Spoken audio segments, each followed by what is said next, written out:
All right, theory overview of LiDAR creation. So this section, we're going to be going through an overview, an intro, and best practices. This is definitely one of the sections you got to be detail oriented, pay attention. So this section is going to help you with all the theory stuff associated with creating your LiDAR and your overlays and your height maps and all the fun stuff. First of all, let's start with best practices. Just like everything else in course building, you need to be detail oriented, okay? You need to pay attention to the videos. There are lots of numbers that are going to be crunched here. There's a really good document that Larry Koo and AT created that goes along with this. They spent a lot of time on this. I'm just the voice, right? They created this process and I am presenting it to you. So if you're going to thank anybody, thank AT and thank Larry Koo. Second thing here is take your time, okay? If you're in a hurry going through this, most likely you're going to miss something. There's a lot of check boxes, there's a lot of numbers you got to input in here, and you got to input those in the right spot. There's conversions going on, things get kind of complicated. Take your time. Hurrying up makes mistakes, okay? My advice also would be follow along in the document and the video at the same time. Two reasons for that. One is maybe the video is maybe unclear. The document's going to clear that up for you. Another thing is the document gets updated more than the videos. This is actually the second time I'm doing these videos, and we're trying to improve them. But the document definitely gets updated a little bit more. So I would highly recommend follow the document and the video. The second thing is don't be afraid to ask questions in Discord. There is a specific LiDAR to terrain Q&A channel. If you're unsure, ask something in there, because if you mess something up and you go through all the way to the end and find out that something is screwed up when you import it into Unity, you just wasted all that time. So if you have a question, ask in Discord. Usually they get back to you pretty quick. Please provide feedback on these videos, on the documentation. The more feedback you provide, the better it gets and it helps other people. Again, pay it forward. And lastly, check the spreadsheet. It's linked in the documentation at the very beginning on the first page to see if anyone is working on the course that you are considering. One is you don't want two people working on the same course. The other thing is if someone is working on it, maybe they gave up, maybe they abandoned it, for one reason or another. Someone might have already done the LiDAR or have it created. In that case, you can just skip this entire section and someone did it for you. So that'd be kind of great, right? So a little background here. So what is LiDAR? So LiDAR stands for light detection and ranging. It actually uses lasers, and they put this thing, and that's a picture of one of these things in that guy's hand over there. Crazy, right? They put those in the bottom of a plane or even drones now. And this is where the advance. They're making them so small now they can put them on drones, and they shoot lasers. Freaking lasers, man, down to the earth and use the bounce back from that. And you're getting way beyond me at this point. And that thing that guy's holding has 128 lasers in it. You can believe it. And they get extremely accurate elevation information. Sometimes I think the latest is they can get it down to like 4 centimeters. Like yeah, 4 centimeters, determine the elevation down. It might be more than that now.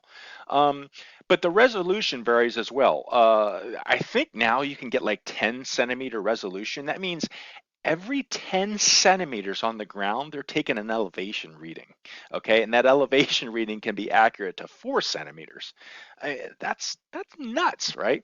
But for our purposes, we just need 1 meter or better resolution. If it's higher than that, you can still use it. But if you think about like trying to map a green and the elevation of a green, if it's less than, or if it's higher than 1 meter, like 2 or 5 meter or 10 meter resolution, your green's not going to be very accurate at all. Okay. And also, LiDAR comes in two formats. One is called LAS, okay, LAS or LAZ files. The other one is called DEM, or Digital Elevation Model files. The DEM tends to be the newer stuff. It's a little bit easier to work with, and LAS is they're still out there, but I think it's more common still at this point, but DEM's getting more common. LAS contains a lot more information, but we don't need it all. So we have to process it a little bit more to filter out the information we need and also merge it together. DEM, on the other hand, is only elevation data, or I should say ground elevation data. Or LAS actually can contain like information on trees and buildings and things that we don't necessarily need. So that's the difference between the two. And for the purpose of what we're doing, they are processed slightly different. So let me talk about that. Let's talk about this process. So the overall process is, first of all, you're going to want to go download the QGIS support files that were created by AT and Larry Koo. They're in the Discord channel, the Lidar to Terrain free process channel. So just go out, download those. It's a zip file, extract it, and you're going to need a lot of the stuff that is in there. The first thing you're going to do is you're going to be installing two programs. One is QGIS and the other one is Cloud Compare. They are both free. QGIS requires a little bit more setup, and some of the files in those QGIS support files that I just talked about are needed for that. You may or may not need Cloud Compare, whether you get DEM or LAS files, but it's free. You can install it. You can always uninstall it later on, but you may or may not need Cloud Compare. If you have DEM files, you do not need Cloud Compare. The second thing is you're going to need to go out and obtain your LiDAR. There's one site in the United States that's pretty good, but it is sometimes it's down, sometimes it's not working. Various countries have different sites. You're going to have to figure that out. It's going to take some detective work to find your LiDAR. You're also going to need to set your CRS. So I'll talk about CRS when that section comes up to give you a better idea of what CRS is. And then you're going to create your plots. A plot is essentially just a way of defining your area of interest. In other words, where your golf course is, that is your plot. So that's step 2.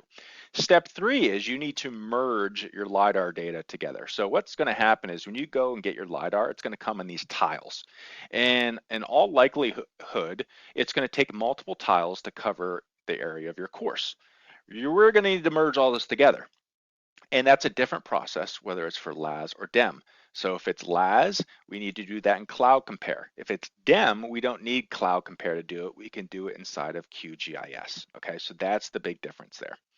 Step 4, we're going to create our height maps. Remember, height maps are just really the data about our elevation.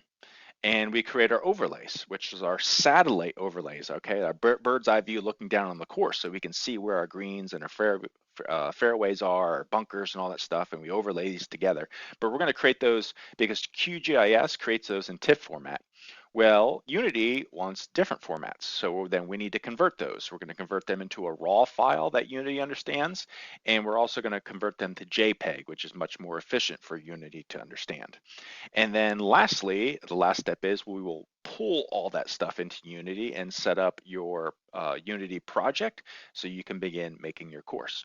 There are a couple things in the appendix that may or may not help you out. First one is if you're on a Mac, there are different ways to, like, so that step 5, you need to do that differently on a Mac because Macs do not understand what we call batch files or BAT files, right? And then the last thing is if you have a lower powered computer, like you only have like 8 gig of RAM or something, and you start pulling in these gigantic LAS files, it might throw up. And if that's the case, you can use that process in the appendix to possibly work around that, but your mileage may vary depending on how weak your computer is. I'm going to say that if you have problems processing these LAS files, most likely you're going to have very different experience and challenges working through some of the other things as well. I'll leave it at that.